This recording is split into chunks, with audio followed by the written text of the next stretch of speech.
Mia Bennett had 30 seconds to decide whether to keep chasing her dream job or wipe scalding coffee off her blouse in the middle of the Manhattan sidewalk.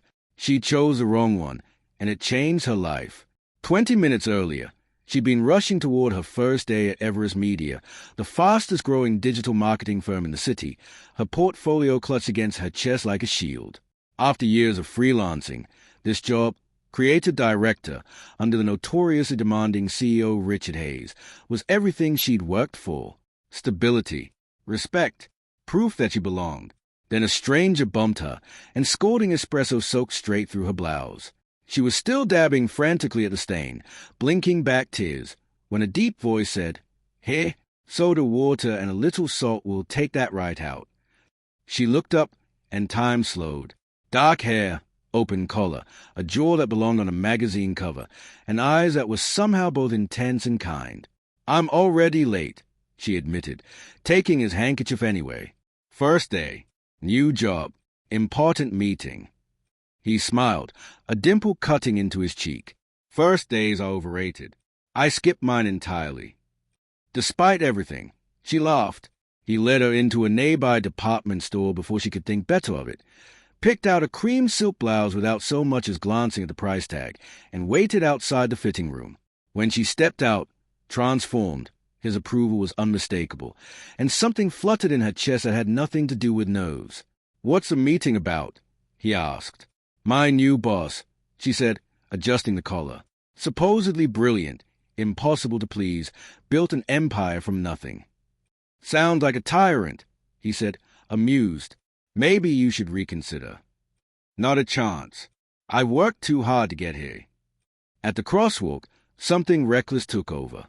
This stranger represented everything she wasn't: spontaneous, unbound, free.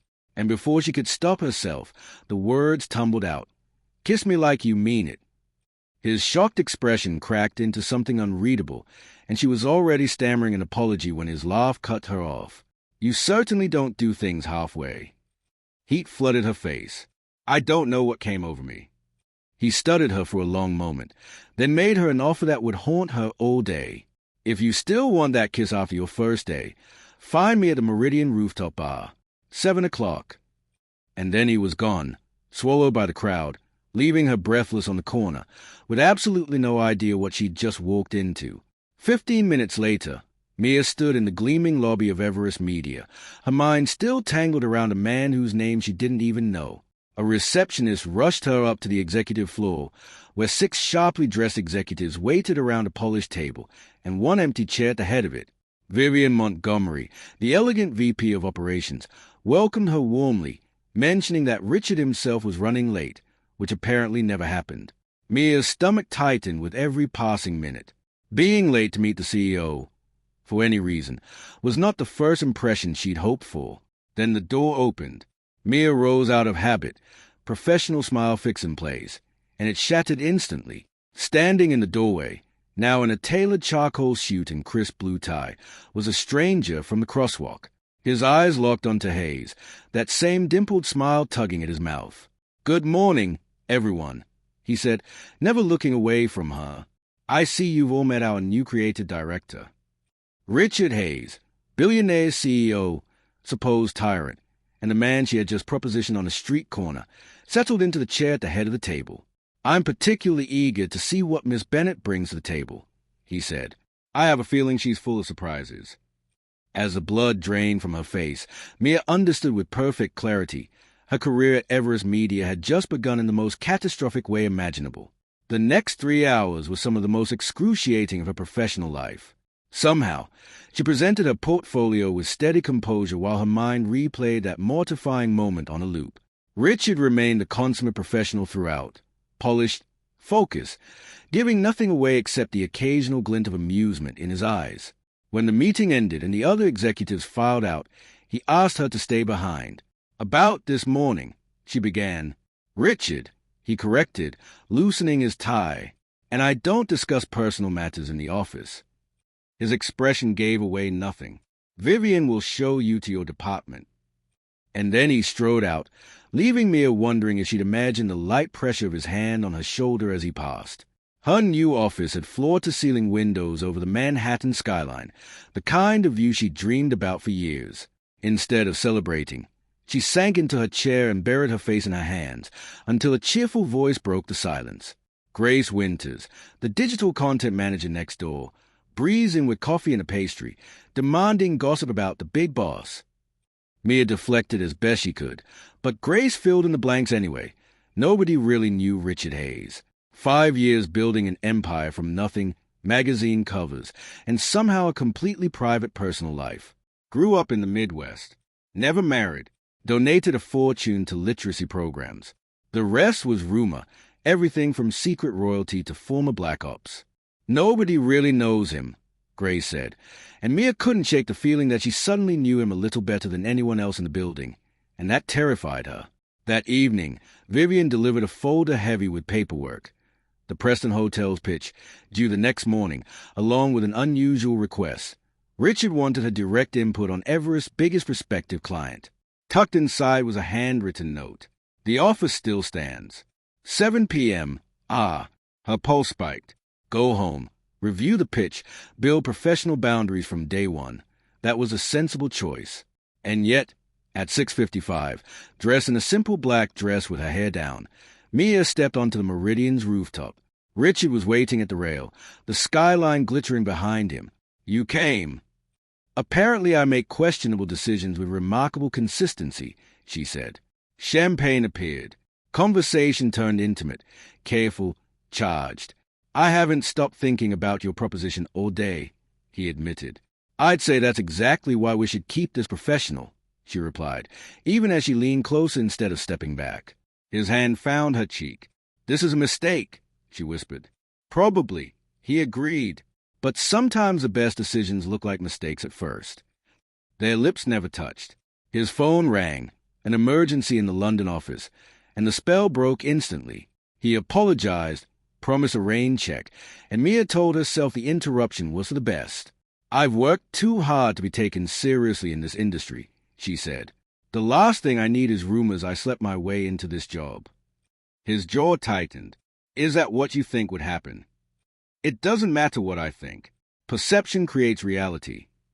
She walked away without looking back, though she felt his eyes on her the whole way to the elevator. The following week fell into a rhythm. Mia rebuilding her department by day, working relentlessly on the Preston Hotel's campaign by night. Richard kept a scrupulous distance, their interaction strictly formal. But as the Preston pitch approached, Grace noticed something odd. Richard, who normally left creative work to the department, was attending every single planning meeting. You must have made quite an impression, she said pointedly. The night before the pitch, Vivian summoned Mia to Richard's office. He looked exhausted, sleeves rolled up, studying figures on multiple screens. How confident are you about tomorrow? He asked. Very, she said. Then his expression turned serious. Preston CEO, James Harrington, was notoriously hard to impress, and he was bringing his daughter, Amanda, who was being groomed to take over the company. Amanda and I have history, Richard said carefully. We were engaged. It ended badly. Before Mia could fully process it, he dropped the real bombshell. He wouldn't be at the presentation at all.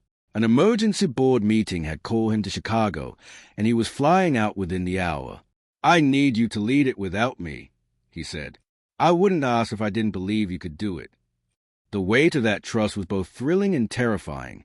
The next morning, Mia walked into the boardroom alone to face James Harrington's icy skepticism and Amanda Harrington's razor-edged smile. How interesting, Amanda murmured, shaking her hand. Richard usually handles premium accounts personally. You must be very special. For a full hour, Mia guided them through Everest's strategy with data, passion, and unshakable composure. James finally allowed, impressive work, Miss Bennett, before adding that Preston needed time to think it over. But Amanda lingered after the room emptied and delivered a warning laced with venom. Richard Hayes is a pattern, she said. He elevates women professionally while pursuing them personally. When the crash comes, guess which part of the relationship survives? Mia kept her face neutral, but the words burrowed in deep. That evening, just as exhaustion set in, Vivian delivered unsettling news. The Harringtons wanted a second presentation the very next morning. Richard, still stuck in Chicago, wouldn't be there for that one either. Mia rallied her team for an emergency overnight session, but Grace voiced a doubt already gnawing at her. We've never had a client request a next-day follow-up before. Maybe Amanda has personal reason for making this difficult. Then Mia's phone lit up with a text from an unknown number. Be careful with Hayes. Check the original Preston proposal from 6 months ago. File room, cabinet 8, drawer 3. A friend, against every instinct. Curiosity 1. In the deserted file room, cabinet 8 held a folder that stopped her cold. Preston Hotels, 6 months earlier, a strategy nearly identical to the one she thought was her own original idea, sustainability angle, and all. And scrawled in the margins, in Richard's unmistakable handwriting, fine, fresh face to present. J.H. responds to new perspectives. The truth landed like a blow. She hadn't been hired for her vision. She'd been hired to be new packaging on an old pitch, and maybe even the crosswalk, the handkerchief, the rooftop bar, all of it had been calculated from the start. Tomorrow's presentation wasn't just about winning Preston Hotels anymore. It was about whether Mia would let herself be used as a pawn in Richard's game, and she had no intention of losing either fight. At 6 the next morning, Richard called, having just landed. I found the original Preston proposal, Mia said flatly. The one from 6 months ago. His silence told her everything. We'll discuss this after the presentation, he said. I'm doing exactly what you hired me to do, she replied, and hung up before he could say another word. He showed up 20 minutes before the meeting anyway, disheveled from the overnight flight, insisting the file wasn't what she thought. There was no time to explain. The Harringtons arrived early, and Amanda's knowing smile made it clear she knew exactly what kind of storm was about to break. Instead of hiding from it, Mia walked straight into it, in front of everyone. She openly acknowledged that Everest had pitched something similar 6 months earlier, then spent the next 40 minutes proving how completely she and her team had reimagined it overnight, addressing exactly the weaknesses that had likely sunk the first attempt. Her honesty, not her Polish, is what won the room. James Harrington, visibly impressed, asked to speak with her alone, and by the end of their private conversation, Preston Hotels was Everest's newest client, with Mia as their primary contact. But Amanda wasn't finished. Cornering Mia after her father left, she delivered one final, devastating twist. The original proposal had never actually been rejected. Amanda had convinced her father to stall the deal after discovering that Richard had only pursued her to get closer to Preston's business in the first place. Mia found Richard waiting in her office, and this time she wasn't going to let him deflect. Did you orchestrate the crosswalk? She demanded. Is that why Amanda thinks you used her to get to her father?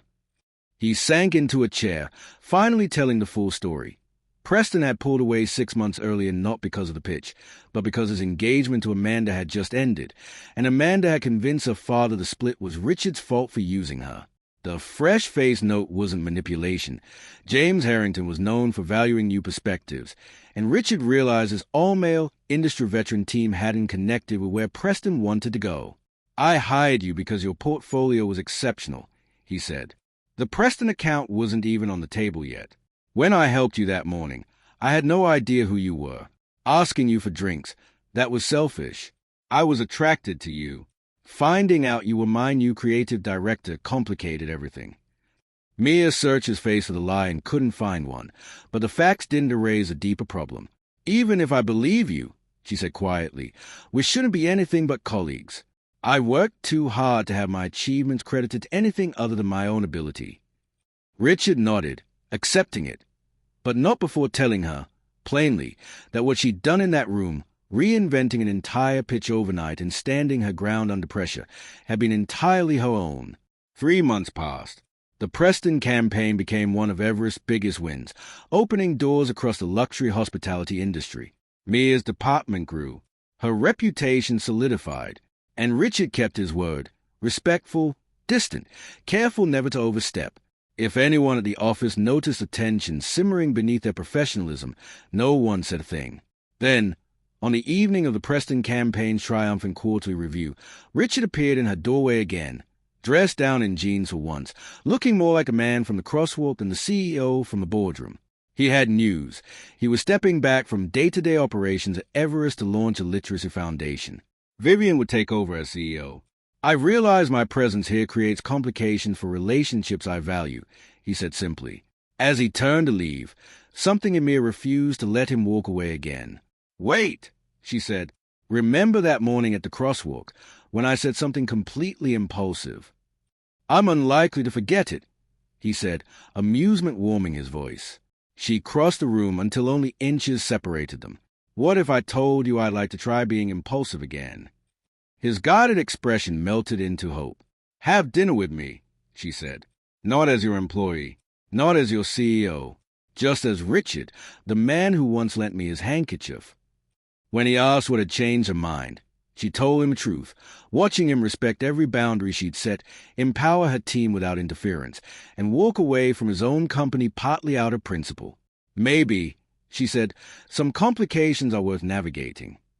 This time, when Richard kissed her, there was no phone call, no interruption, just a quiet, certain discovery that the most calculated risk of all was letting herself follow an unexpected path. Worth the wait? She asked when they finally broke apart. Absolutely, he murmured, though I think we're just beginning. 6 months later, Mia stood beside Richard at the opening of his foundation's very first community center, marveling at how completely her life had transformed since that fateful, coffee-soaked morning. Her career had flourished, Everest's creative department now an industry leader under her direction. Her relationship with Richard had deepened into something built on respect and hard-won trust rather than impulse alone. Penny for your thoughts, he asked, his hand warm against her back. Just thinking about impulses and calculations, she said, smiling, and how sometimes the best decisions look like mistakes at first glance. His real smile appeared then, the one with a dimple, the one she'd fallen for on a street corner without even knowing his name. Speaking of impulses, he said, leading her away from the crowd, there's something I've been wanting to ask you. And as he took her hand, Mia realized that some questions, like some kisses, are worth waiting for, especially when they lead to beginnings instead of endings.